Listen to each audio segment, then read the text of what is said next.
I've been doing a bit of research on the pet corrector since coming across a few of your videos on it. I found one blog post, Unfavorable Odds, my review of the pet corrector, where the author claims that it has caused one of her dogs to redirect, but it's full of people in the comments saying they've never had a problem with it. Mm-hmm. Given that you use it for reactive dogs, I figure if anybody would have experienced a redirect with the pet corrector, you would have by now. Mm-hmm. Have you ever had this happen? Thank you. Yeah, this is a really good question, right? Because it's bigger than just the pet corrector, right? Yeah. This kind of goes to the podcast episode we did a couple weeks ago where we talked about like quote unquote balanced dog training made my dog worse, right? Yeah. Redirecting dogs are very interesting because I'm a pretty firm believer that if a dog is going to redirect, regardless of what type of aversive you use, they're going to redirect. Right? And we get so hung up on like, well, I used an e-collar and the dog redirected. So like an e-collar is a bad tool for this dog, right? Where I look at that as a bigger issue of if the dog is going to redirect when I provide any sort of aversive, that is an inappropriate response for a dog to have to that. Let's look at it from like a dog-on-dog socialization standpoint. I use this example a lot where people talk about like mounting. Like mounting is bad. Dogs shouldn't hump other dogs. No. And when you ask... And I actually don't believe that, right? But when people say that, they say, my dog shouldn't mount other dogs. I asked them, I was like, why? Right? And they say, well, one time my dog mounted another dog at the dog park, and that dog turned around and attacked my dog, and my dog had to be in the fucking emergency vet for 3 days or some shit, right? Yeah. So my response to that is always, okay, well, was the mounting of the dog an inappropriate response, or was the other dog mauling your dog over mounting them an inappropriate response? Yeah. Right? Because you could play that exact scenario out with 20 dogs, and what's going to happen is probably 70% of those dogs are not going to give a shit that the other dog is mounting them. Like, 15 to 20% of them will maybe give the dog an appropriate correction for mounting them because that's what dogs really should do. And then maybe 5% of them will actually attack your dog over it. And the ones that will attack your dog over it is completely a them problem, not the dog mounting them problem.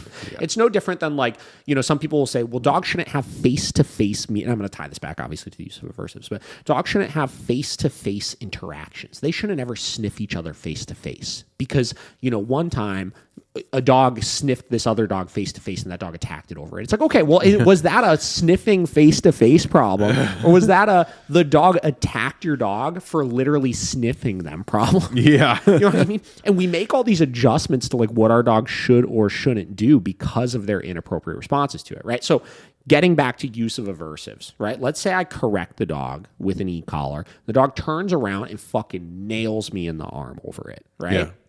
That is that dog problem. It is not an e-collar problem. I need to address that redirecting problem, right? Yeah. Whether in the form of using a muzzle to block its ability to do it, right? Whether, making sure my timing of my correction is a little bit more appropriate where I'm not waiting till the dog is so fucking overstimulated where they're going to feel the need to redirect, right? Mm-hmm. And with that same dog, I've seen this situation play out a million times where, you correct them with anything and they'll fucking redirect. I told the story in that podcast episode about this dog that I just grabbed the leash from the owner and pulled it away from the owner before we even started training. The dog turned around and redirected on me, right?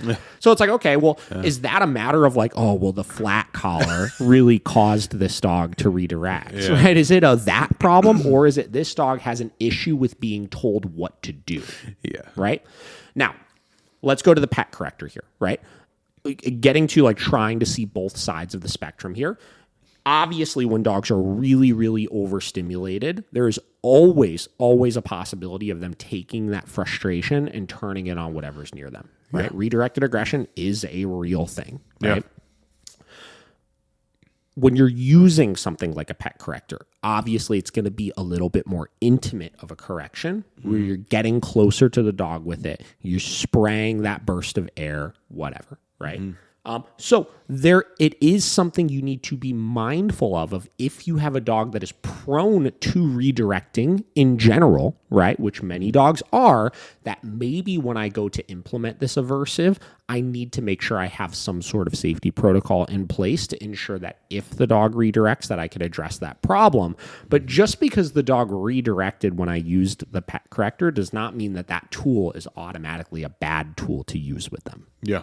Right? Yeah. So that's the way that I look at that is if your dog's going to redirect, they're going to redirect regardless. Yeah. And whatever type of aversive you use, you're going to run the risk of them redirecting. So I just need to ask myself with the pet corrector, not did the dog redirect or not, but again, was the dog motivated enough by it? Was it aversive? Was it to them a high enough aversive in order for them to want to avoid it then moving forward or not? Right?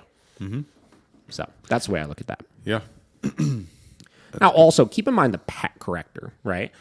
Tools like the pet corrector are you have your aversives that are working off of like what we'll call like pain and discomfort, right? And then you have aversives that are more like psychological aversives, like things that scare the dog, right?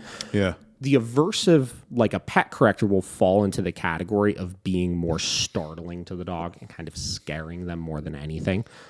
So sometimes what you'll see is with those types of tools, you'll see a little bit more of an intensity to like, holy shit, what was that? Mm-hmm. And a little bit more probability for something like a redirection because it's getting all of their attention shifted towards the thing that is that's scaring them, and that thing obviously is right in your hand, right? So you just need to make sure that when you're using any type of aversive, right, but anything where you're going to be close to the dog, you just have to be mindful of that. You got to know the dog you're working with, and like I said, if you have any sort of like concerns that there is going to be redirection or anything, depending on the size of the dog, just obviously make sure you got leash pressure so that the dog can't like lunge towards you, or you got to make sure that you're using some sort of muzzle. Mm-hmm. So.